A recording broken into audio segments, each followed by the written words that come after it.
In 1984, a fledgling band that included two brothers broke up. They came up short of the path to success that they originally set. Just a year later, one of the brothers formed a new band. Their debut album, it was promising, but it was a slow starter. Their first three singles failed to chart. It was the fourth song that raised a ruckus and saved that album from obscurity. A song that many legendary musicians have said that they wish they'd written. One of the most enduring songs of the 80s. It went to #1 in Canada and New Zealand. Barely missed #1 here. Went to #2. But its legacy has lived long past many songs that did go to #1. And up next, the celebrated singer-songwriter tells the compelling story of this all-time classic. Hey music junkies, Professor of Rock, always here to celebrate the greatest artists and the greatest songs of all time. You know, if you love music, you are gonna wanna subscribe below right now to be a part of a community where you're gonna get daily content celebrating the rock era, the stories of the songs straight from the legends. For more behind the scenes footage, you can check us out on Patreon. That helps us keep it a daily channel. It's time for another edition of our series, #1 in Our Hearts. This is one of my favorite shows we do on here, and this week we have one of my favorite songs ever. We're gonna honor it as an all-time modern standard.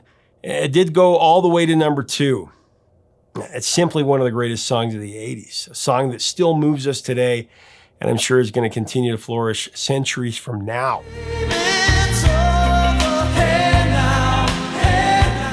Group Split ENZ broke up. Brother Tim and Neil Finn went their separate ways. Neil and drummer Paul Hester decided to form a new group. As they continued looking, bass player Nick Seymour came up to Neil Finn at a party for the Melbourne live concert of Split ENZ's farewell show. And I guess he requested a proper tryout. At first, they called themselves the Mullanes, and they brought on guitarist Craig Hooper, formerly of the Reels. When they signed to Capitol Records, the band was actually forced to change their band name several times. They went from the Mullanes to the Largest Living Things, and they finally settled on Crowded House. This is after they flew to LA to record the album, and they were all living in a very cramped apartment. That's where that came from. Very cool. Crowded House, the self-titled debut album, that came out in the late summer of 1986. Very high hopes behind it. However, the first single, Mean to Me, that failed to make any headway outside of Australia. And then the second single came and went, World Where You Live. And there was the third single, Now We're Getting Somewhere, that also failed to chart. After 3 straight stiffs, the album looked like it was pretty much done. And then the band released the song that they knew in their hearts had the ability to change everything for them, including the way that we as listeners look at the world. Don't Dream It's Over was a revelation.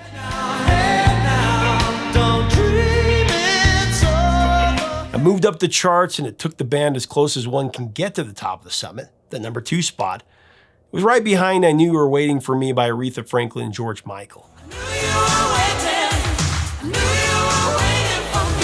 Now, it may not have hit #1, and you have to remember this is in '87. It was certainly a very competitive time on the charts. But a great song breaks through to every decade, every generation. Don't Dream It's Over, it's done that. Did it first in 1987 when it looked as if Crowded House might face foreclosure. Sorry, I had to. It's a serious message that made people reassess their lives, and the music video was equally moving. Pushed them to release a 5th single after that, the Beatles' Something So Strong, that hit the top 10, and it pushed the album to platinum status.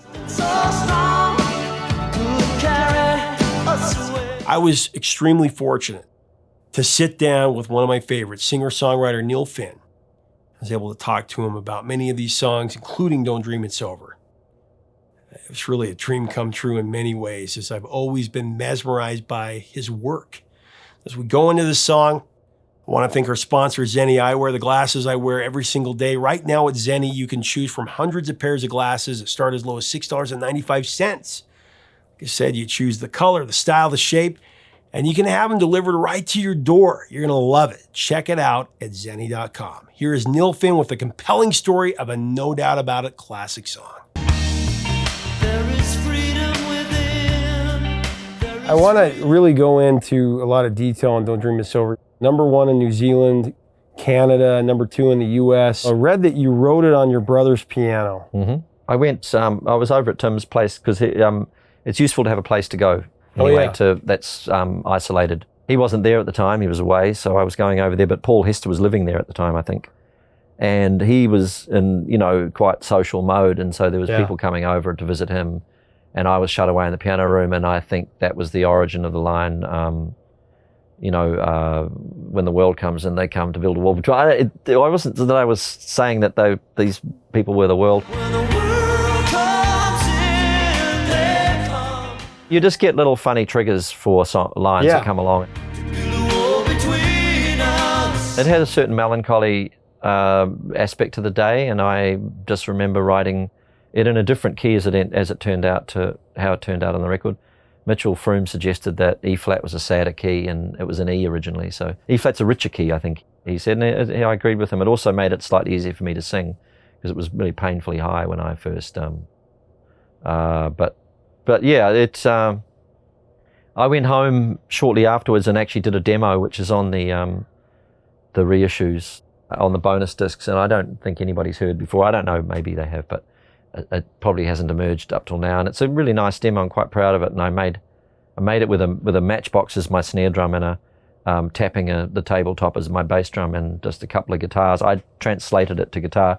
And actually, one thing that I will show you, because you asked for, is that there is at the heart of it is what we would affectionately term the Māori strum in New Zealand, which is a tendency for, Māoris love to sing and New Zealanders love to sing at parties, but in order to provide more than just a simple guitar strum, they add a big backbeat. And so there's a... Yeah. And that's what the demo is like, when I had just that and a matchbox snare drum. There is freedom within, there is freedom without. You were kind of feeling a little bit lost, but while on the other hand, you're kind of sort of urging yourself on as you were writing it. Yeah. I remember reading Well, that. I think the words all came in one go. Kind of fell out. They did fall out, yeah. And it had a certain, I didn't realize that it had a kind of an R&B feeling to it, or a slightly soul leaning, which I wouldn't have recognized at the time. And I grew up in a very pop world and a very pop aesthetic. In fact, the first time Crowded House tried to play that song at rehearsal, it sounded terrible. We couldn't really find the right feel. Yeah, that's what I remember reading that. And Mitchell really... Well, he helped to get the arrangement together. The demo definitely had a good vibe, but we couldn't seem to muster up the right... we're just coming at it from the wrong angle. As soon as he suggested putting an R&B kind of... It's not overtly so, but it's definitely got the bass line. And the organ, and the organ and that. Yeah, just put it in a different place, which really suited it. So I remember when I heard the song that back in the day, without having the lyrics, you listen to it and write them down. You push play on the cassette tape, rewind it a little bit. That's how to know exactly what the lyrics were. But try to catch the deluge in a paper cup. I remember I looked up the word deluge because I was like, what is that? Yeah. That was a little homage to John Lennon, really. I mean, I was aware at the time, when I wrote about anybody who mentions paper cup in a song, you've got to take that one on board. He was there first. Flowing out like endless rain into a paper cup. Try to catch the deluge in a paper cup. Well, the chorus, "Don't Dream It's Over," what were you talking about there? We always considered there was a double meaning there, which, it's either don't dream, it's over, or don't dream, it's over. It's a subtle difference, but there is a possibility of two meanings in there. And not letting people build walls. Which has a strange echo in modern times. Isn't it just interesting how you write a song in 1986 and 30 years later it means as much as it ever has?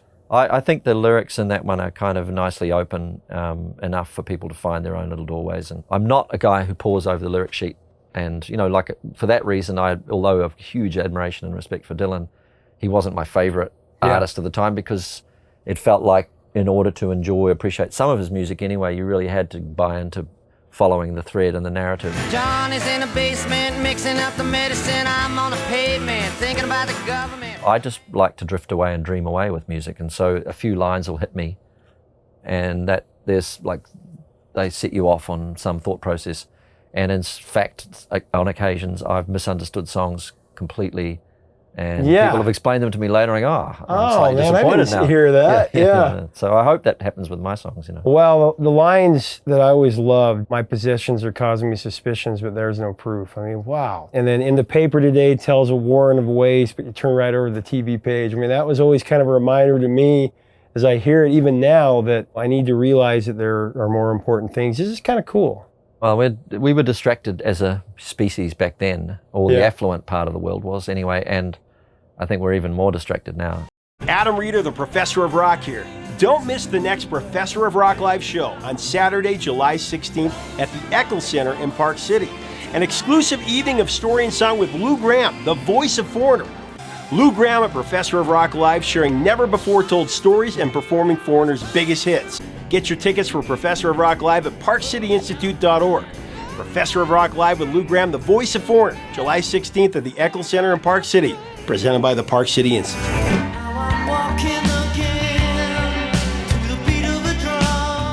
When you go into that last chorus, I mean, there's so much power there. When you were recording it, because the vocal is just so passionate. When I listen to the songs from those days, I think I'm singing better now, personally. Yeah.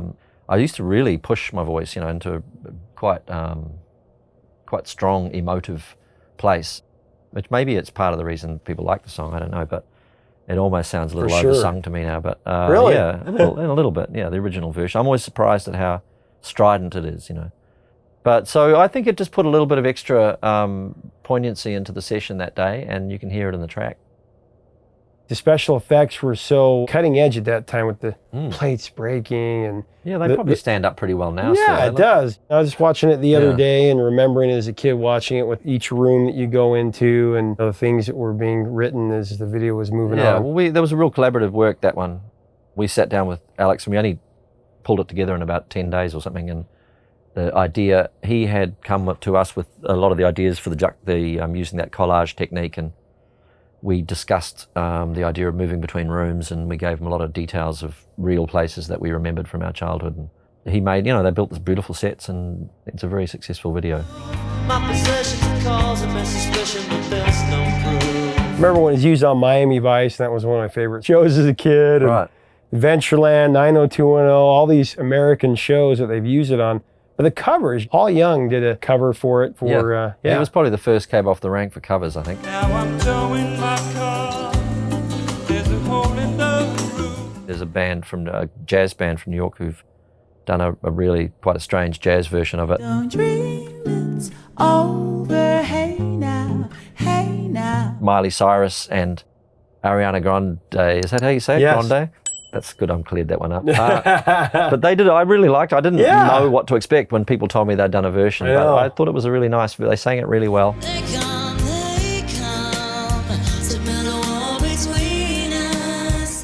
To the beat of a drum, and I'm counting the steps to the door of your heart. It's kind of that song for you guys that just every day has got a new life somewhere. Liberation and relief. People ask me which versions I like the best, and I always refuse to answer that, or even comment on individual versions, because I sort of think, well, it's just great for the song.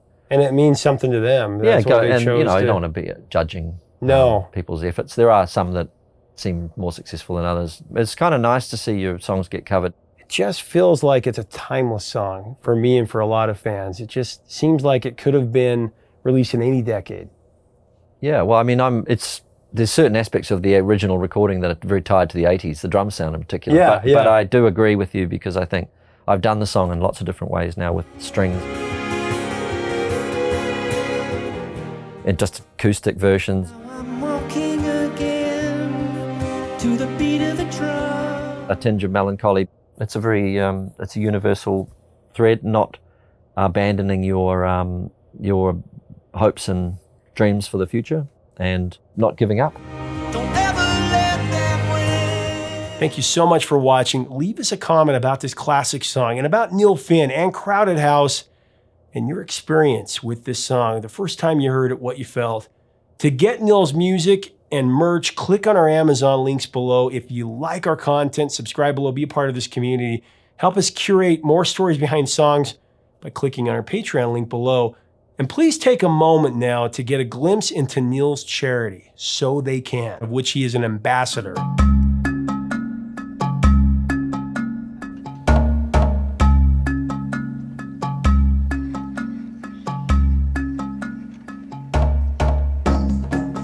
Well, I was introduced to Cass and to the idea, and it was in some ways an impossible dream at the time, but it was an achievable dream as well. When I first went to the rubbish dump, these kids, there was about 1,000 people living there, and many of them are orphaned from the violence or from HIV/AIDS. They live there alone, trying to survive. It wasn't trying to fix the whole world because it's impossible for one Right. person, but it was trying to do extraordinary things for a small group of people, which can then fan out and do extraordinary things for a larger community. Oh, yeah.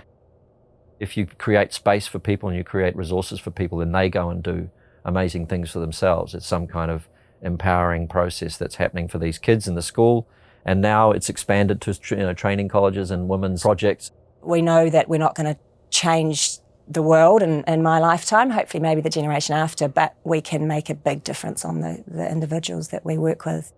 It's so wonderful to see small successes. The results have been phenomenal. That's what it's about.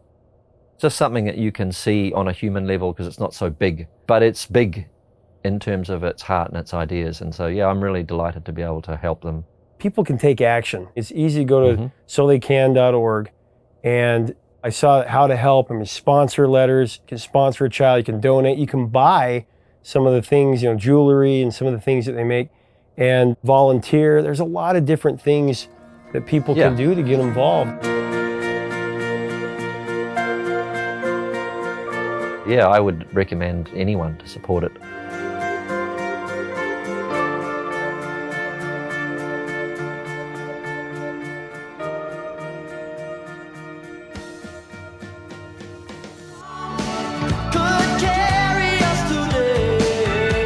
Something so strong after Don't Dream It's Over that brought me to the album. That was the track that stood out to me that I listened to because it was just such a catchy, Beatles-esque melody, just feel-good song. Tell me about that one, about putting that one together. That started its life as a kind of a folky, kind of strummy, dreamy thing, and a quite different melody in the chorus. And there again, it was kind of a transitional zone where, the bulk of the song was there, intact, but very different feeling, and Mitchell suggested taking that in a more R&B kind of way as well, especially with the bass line. And encouraged me to think about the melody in a slightly different way as well. Yeah, that had quite a big journey attached to it. I guess in its own way, it sounds incredibly upbeat and positive, but it has a sting in its tail from a lyrical point of view too. I've seen you fall into the same trap. But I'm kind of, like I say, I'm usually just finding lines that seem to have some emotional power and string them together in a way that seems to have integrity, and I'm happy to have a few things that are not explained and leave people to it. Framing and hanging on the wall. I always read that it started out kind of as a slower song, a ballad almost. Yeah, the first demo I made was really just dreamy, strummy kind of thing, and then by the second one was a little more upbeat, but the melody was, it did some acrobatic stuff in the chorus. For some reason, well, actually, when you work with a producer who's prepared to get involved in your songs, it's confronting to some degree to find that they'll relate to some things that you do and other things that kind of go, oh, that doesn't work, and you go, well, I like it. But then you have to and you look at it from a different angle and you go, well, maybe I'll take his word for it just for now and I'll see where we go. And you end up being delighted with by letting somebody in, I think you create more depth in your work.